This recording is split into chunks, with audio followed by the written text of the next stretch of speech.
social media platforms in the country is expected to boost the agency's projected revenue for 2022 by about 5 trillion naira. Meanwhile, the FIRS is seeking the approval of the National Assembly to further amend the Finance Act to accommodate online businesses in its tax net. How is this supposed to work? What are the details of it and what are the implications? We have Oladejo Adeyemi, manager at Anderson, joining us for this conversation. Good to have you, Oladejo. Good morning. Good morning. Yeah, good morning, Hini, and good morning, Ladi. Great to have you. Thanks for having me. Yeah, so the FIRS is a lot of tax conversation going on now. Yes. The one in Rivers and Lagos State, and I think Kebbi was the one is on the opposite side. I mean, that's on the one hand. Yeah. But here now we're talking about taxing social media activities, and there seem to be a lot of consenting voices to it. What's wrong with this?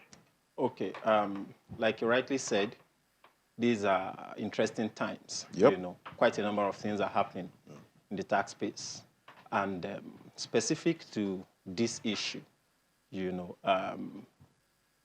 the main challenge is nothing really has changed within the tax regime, you know, in recent times to have aggravated concerns of taxpayers, you know. But given the comments, you know, that the chairman said, you know, specific to taxing online businesses and what have you, in terms of the legal structure, you know, that had been achieved much earlier. You know, you did mention the Finance Act, you know, which was the one for 2020, you know, which was recently passed in January, you know. So there's been effort on the part of the government to ramp up collection and also in widen the tax net, you know, so to speak. So, but fundamentally, in terms of whether there is anything that has changed or there is a special regime, no special regime. It's the same set of laws that we've had, at least for this year, you know, that are still going to be operational. So what I just think the issue is really is the fact that using the word online businesses, it could be very ambiguous. Do you think they fall into informal? Exactly. So that's the concern. And if you take a leaf from the example cited by the chairman, you know, mentioned the likes of Facebook. You know, you and I know that Nigerians wouldn't have a challenge with a Facebook paying taxes in Nigeria. Right. You know, so but perhaps it has been misconstrued as regular businesses, regular Nigerians, you know, trying to make ends meet from regular supplies or Instagram or whatever it is. And that's why you have that level of agitation. So what you're trying to say is nothing has changed. It's just asking Facebook, Twitter to pay, not the businesses who are using these platforms. Absolutely, absolutely. And you know why? Because the tax laws have accommodated over the period these businesses. In fact, one thing that most Nigerians may not be aware of is the fact that these businesses may actually not be taxable in the real sense, because given the recent changes, amendments that have been made to the tax laws,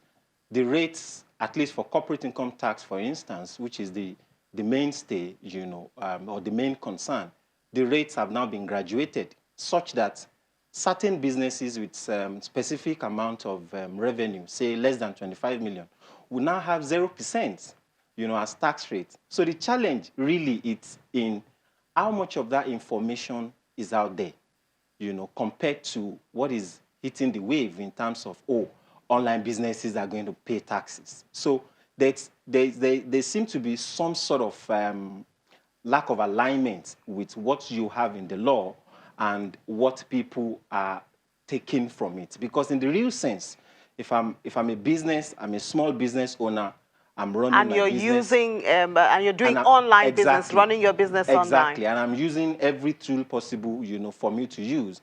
But my revenue, based on the laws as we have them now, my revenue threshold is less than 25 million. So how does it's that... 0%? Right. So I think what you're on the other hand trying to say that if the government really wants to expand its tax net to bring in online business, there has to be a change to the law. Not exactly. This is what the issue is really. before now, prior to, say, 2019, 2020, the laws, okay, there's a particular section in the Companies Income Tax Act, Section 13, so that sought to tax businesses, particularly non-resident companies. You would need to have some sort of physical presence or fixed base in Nigeria before you could be deemed as doing business in Nigeria, right? So you could have transactions concluded online, but based on the extant provisions of the law as they used to be then, you didn't have any tax obligation. And that changed. That changed with the Finance Act, with the advent of the Finance Act 2019, which was passed on the 13th of January 2020. So there have been efforts on the part of the government to ensure that the net is widened and the level of activities that those businesses are doing in Nigeria are reflective of the level of contribution that they have. And that's what brought about the significant economic presence order. And, the federal government has been pushing for, companies like Twitter to actually open an office in Nigeria. So that's the aim of that, basically. Absolutely, absolutely. Because the essence is we then moved away from physical presence to significant economic presence. So to the extent that a company, can be seen as to have contributed significantly and add some sort of significant economic presence in Nigeria, then that company would have taxes payable, in Nigeria. So breaking that down to actionable pieces, is really the challenge that we all as a nation, the FIRS, the government is trying to, come to, quite specifically. All right. Talking about expanding the tax net, where are the limits here? Okay, you see, everywhere in the world, right? It's a social contract. People pay their taxes, right? Entities pay their taxes. Government, in turn, is required to use those taxes to fix, amenities and things that they could see. However, in Nigeria, that contract seemed to have been impaired, in some sort. So the challenge is, for instance, if you look at our GDP, our tax to GDP ratio, it has stood at 6% for ages. So you more or less have the same set of people, the same entity, the same income bracket earners, paying taxes. So the effort is to expand that net. So your question is, where are the limits? Where are the limits? Yeah. There are no limits, really. There are no limits because based on the law, individuals are meant to pay taxes to the state government wherein they reside, the inland revenue of those states. And that's what is surprising when you see those individuals owning businesses, sole proprietors, agitating online to say, oh, they want to tax us. Because even if they are going to tax those individuals, those taxes will not be paid to the FIRS. You understand what I'm trying to say? So there seem to be a lot of misconception out there, So there are no limits. But when we talk about, you talk about the fact that Nigeria's tax to revenue stood at 6% for a long time. Is the issue to look for new taxable businesses or entities, or to maximize what we have? Like you noted, which has been the conversation for a long time, is the same set of people who are paying these taxes. And then we have a lot of compromise. When you talk about the issue of tax, the lawmakers sat the medium finance meeting that held for weeks, and we had companies that are not paying their taxes or are not paying the right amount. And we heard of companies that are evading tax because they can't trace them. And I'm wondering, these are registered companies, and we say we can't trace them. How is that possible? So I think it speaks to a lot of weaknesses in the system. Not necessarily we need to look for new laws, but the one that we have, are we already optimizing what we have? You are quite spot on, and we have the laws, Before 2019, 2020, the challenge used to be that some of these laws are obsolete. They no longer reflect current realities. But a lot of changes, have then happened. So, but I mentioned something the other time. There is a fundamental, break in trust. Now, the government had to spend a lot on collection. They have to audit the company. They have to go after you even before you pay, even before some of these entities pay their fair share. Unlike where you encourage voluntary compliance. So in terms of maximizing what we already have, one major tool that can be used or can be adopted is the things that government could do that would enhance voluntary compliance. Because what that would do is when people see that these taxes that I've paid have been judiciously utilized, they'll be encouraged to pay more and more. And more people will be encouraged to join in voluntarily. Absolutely. And that pushes down the cost of collection on the part of the government.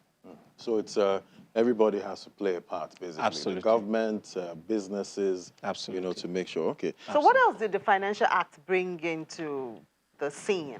The Finance Act. Their Finance Act. Okay, the great. Amendments. There are quite a lot of amendments. At least the one passed for 2020, the one passed in 2021, which is 2020 Finance Act, amended about 14 different acts, and there are a lot of provisions in there. But if we narrow down to the specifics, for companies, for instance, or for individuals, there used to be this controversy around what constitutes gross income for an individual. So for the purpose of computing what we call consolidated relief allowance and knowing how much allowance should even be due to me before I know what I have as my taxable, taxable income, that has been resolved.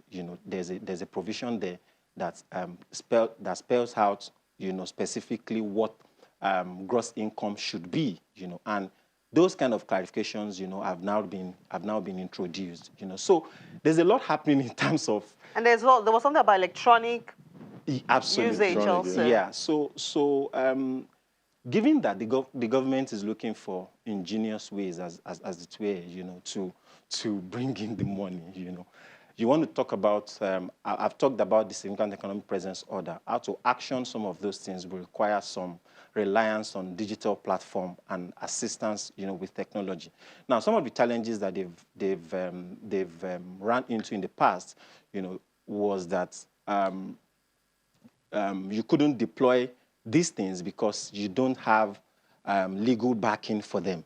There is nothing in the law that says, oh, FRS could use technology on my own system. So you would see taxpayers or companies, pushing back.